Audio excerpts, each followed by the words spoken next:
Dans la session 1, on a essayé d'identifier quels étaient les caractères cibles. Et... Un peu plus près du micro. Pardon, ils sont bas.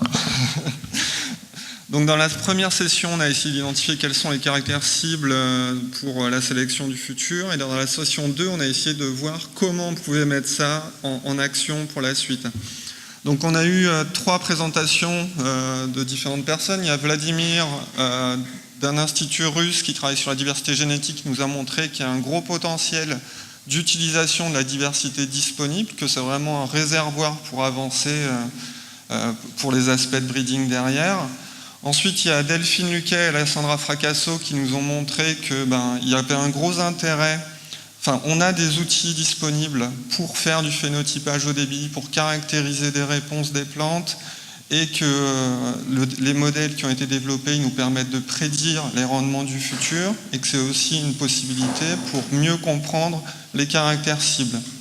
Et là, dans la 3e présentation, il y a Ian Godwin d'Australie qui nous a montré comment il optimisait l'utilisation des ressources génétiques disponibles avec des approches relativement classiques. Et ensuite, il a fait un focus sur le développement de l'ingénierie génétique pour développer des réponses. Donc il nous a montré des choses vraiment impressionnantes qui mobilisent la transformation génétique et les nouvelles stratégies d'édition du génome. Donc ça nous apporte des outils de validation fonctionnelle qui sont hyper intéressants en termes de recherche, qu'on peut ensuite injecter ces gènes qui sont potentiellement intéressants dans la sélection classique. Mais ça nous laisse aussi anticiper des changements radicaux au niveau des processus de breeding. Donc là, il y a une réflexion à avoir sur ces aspects-là, mais c'était vraiment impressionnant. Ensuite, on a eu 2 présentations plus courtes. Il y a Paul Cheguet qui nous a donc présenté comment on pouvait essayer d'optimiser les processus de breeding via le développement d'haploïdes doublés. Parce le sorgho, ça prend du temps, on doit faire des autofécondations pour fixer les choses. Le développement d'haploïdes doublés, ça nous permettrait d'accélérer beaucoup cela. Et Quentin Deveau d'Eurosorgho nous a présenté un partenariat public-privé qui visait vraiment le développement de sorgho fourrage, dans lequel les informations de génétique étaient vraiment mobilisées, les informations de marquage. Donc ça, c'était les différents présentateurs. Ce qu'il faut retenir, à mon avis, c'est qu'on a des solutions à proposer en exploitant la diversité disponible au niveau des ressources génétiques sorgho. Donc ça, on a vraiment un gros potentiel. Ensuite, on a des outils de phénotypage, de modélisation qui nous permettent d'identifier les caractères qui sont intéressants pour le futur, prédire les rendements. Donc on doit encore améliorer un peu les choses, mais on a vraiment des beaux outils pour faire ça, et qui sont aussi très utiles pour accompagner la sélection, pour tester virtuellement des idéotypes sans les mettre forcément en champ. Donc on a vraiment des beaux outils à disposition.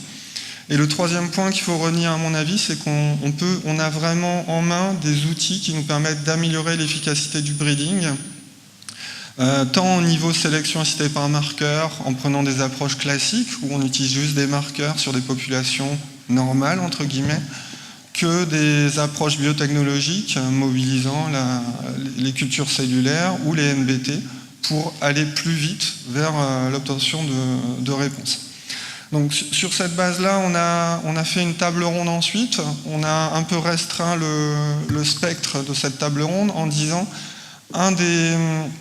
une des choses qui nous manque au niveau européen, c'est vraiment mettre en place un dispositif multisite d'évaluation des variétés.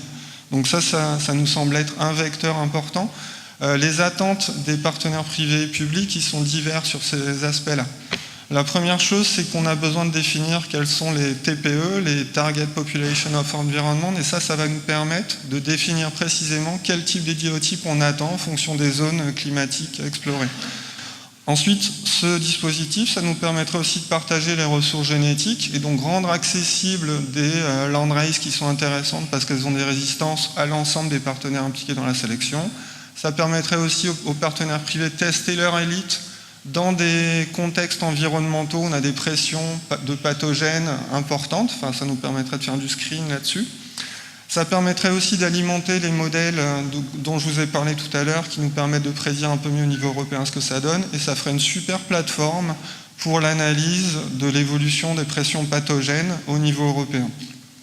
Voilà. Et pour conclure Pour conclure, je vais aller direct à la conclusion. Ce